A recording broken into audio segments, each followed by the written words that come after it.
I was in a thyroid, they thought I was in a thyroid storm because my labs were so crazy off the charts. So if you're undergoing something like cancer, or if you're undergoing something like stress or stressful time, sometimes thyroid is something that does kind of go, like alter up and down, up and down. What about being taken off the thyroid medication cold turkey for 2 months? So that one, I usually don't do that. I wouldn't recommend that because your body has to get used to that. No. A doctor did that to me. Right. In the prison. That's what happened. So yeah, because your body is all... So then 2 months later, when I have this horrible pain in my back and they're taking my blood, they're like, oh, well, it must be a thyroid storm. And I'm like, but... And then 6 days, I went to 6 doctors within a 10-day span. Why did every single one of them take blood and not say, hey, this girl has cancer. Like, let's get her in here. What are we doing? Why didn't it show up like with a neon sign saying cancer, cancer, cancer? Because there's no specific, like the test that they look for cancer is something that comes abnormal by chance. That's your white blood cell count. Most of the time, 90% of the time, that blood test comes normal. Even if there's a cancer brewing, if it hasn't gotten to the point where it's like spread a lot or done more damage, it's still gonna come normal because your body's still trying to fight it off. Really? So yeah, so it could have been brewing for a while, and then there's always, we call it a two-hit injury. One could be like something you maybe had a gene in you, or you're born with something and then environmental something happened, you know, or 2 environmental things caused it. So when you've had normal blood tests, maybe you were fine. Maybe there was a trigger. Stress is often a trigger. No, the trigger was taking me off that medication called turkey, throwing my body into chaos. Yeah. So usually there's.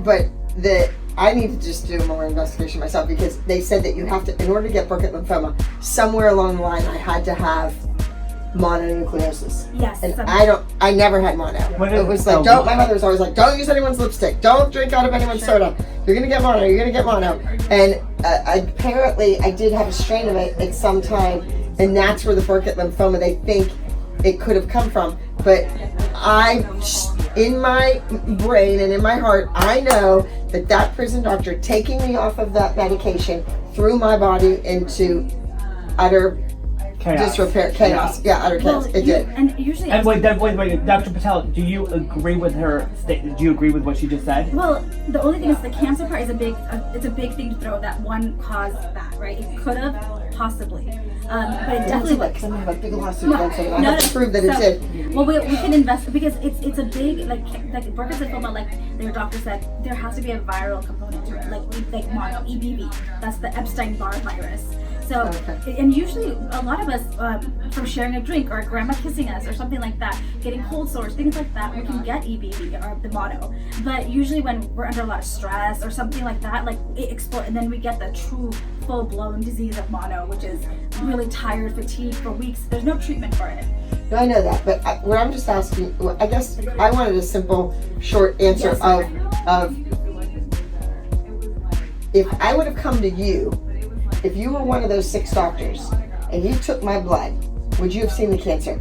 There is a possibility we might have had signs, certain blood tests that would have told us that something's brewing, like an inflammation, different types of inflammation. And you would have looked further. There is a possibility. Well, that's what she does. She investigates. She does look further. That's the type of work she does. Like, for example, like what did they do to say that you had the cancer? Was it blood tests that confirmed it? Was it a spinal tap, or how did it was the infection that was choking my spinal cord when they how did they removed find the infection? it. What did you I was screaming. I was paralyzed from the neck down. But what, like, were you just at home and like what caused that? Like nothing. I had a pain in my neck. So you had a pain? My jaw was numb. I had pain in my neck. I had sinus infection. Okay. I went to a doctor to get a Z-Pack. Then I went to the dentist. He did an ice cube test on every tooth. Then I went to the emergency room. Then they admitted me. I was there for 3 days.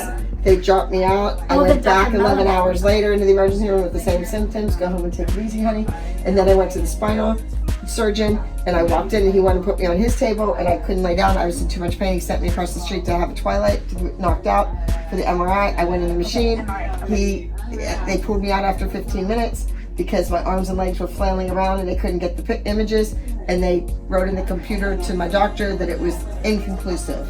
So it was Friday night, Friday the 13th, and he thought, oh well, I guess she's fine. They didn't find anything. And 48 hours later, I was paralyzed from the neck down because the the infection was choking my spinal cord. And he did emergency surgery for 8.5 hours. He had to compress 13 vertebrae and no MRI, no CT, nothing. And then he sent it to the lab, the infection, and USC came back and said, this is Burkitt lymphoma. And then he was like cut off from everybody and everything, and I don't know why. And the oncologist took over, and I did 10 rounds of chemo that was 24 hours bags this big, 5 days in a row, spinal taps, lumbar injection up to my brain, around my brain. 10 rounds. And then in between each round, I went back to the Physical Rehabilitation Institute and did therapy and was lethargic and needed a blood transfusion and was vomiting and all of those things while I was trying to learn to write my name again and learn to pick up a fork and learn to, they should have skipped that pick up a fork lesson.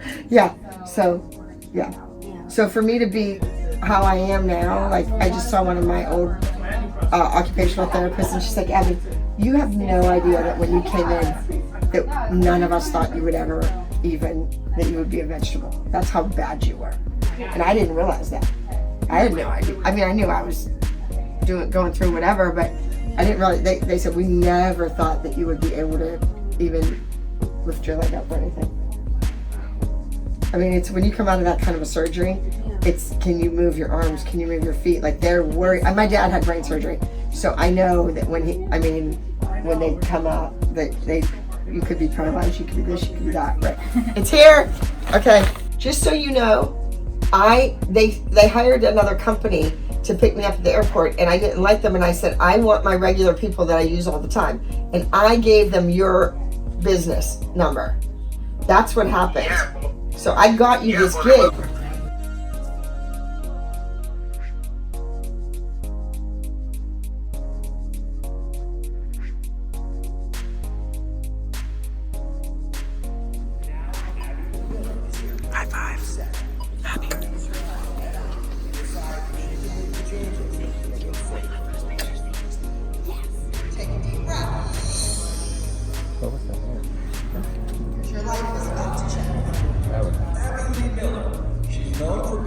Controversial dance instructor we love to hate. If you make a mistake in the group, this dance, this week, you're benched next week.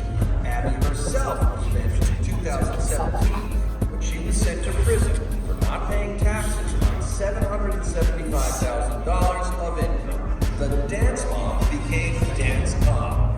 While in prison, Abby reportedly lost 100 pounds. How'd she do it? Well, just weeks from her sentencing, she underwent gastric sleeve surgery, removing 80% of her stomach. When she came out of prison, she was diagnosed with a rare cancer called for which she underwent spinal surgery. Then she turned to plastic surgery. This is it. Another surgery. Last fall, Abby had a facelift and is now planning to have lipo, back fat removal, and a breast reduction. Meanwhile, she's still struggling to walk from her back surgery. Here's what she told her doctor about how she spends her days. Today, Abby Lee Miller joins us for a live.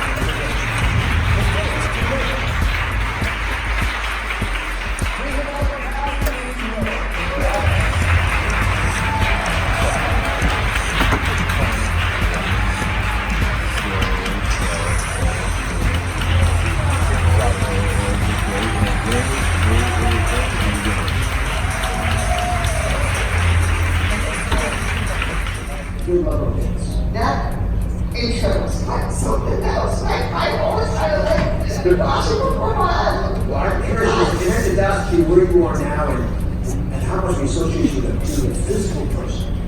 And we're going to come back to Tom for issues in a second. But I wanted to make sure I want to understand what the initial love of dance is.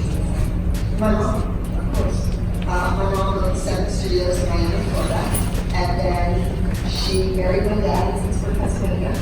And moved out to Pittsburgh and I think regretted us. After that, for their income and the kids and all the expenses and the insurance and the travel and the visas to work in other countries, and after all that's paid, now we're back to looking at the account. Same account on a different day. This was all brought up. 21 counts, 1 son. Why I actually went to prison and thank everybody for depending on my history and how much it's ridiculous. I read 150 books and I lost 127 times. And the reason I went was because during my bankruptcy, which was way back in 2010, before the TV show started, and I thought I was going to lose my building, one of the plans was say, I just book many times, oh, you never got me. Why did you say you do it? Let something go. You know, what? I don't know, children. Yeah. I don't know.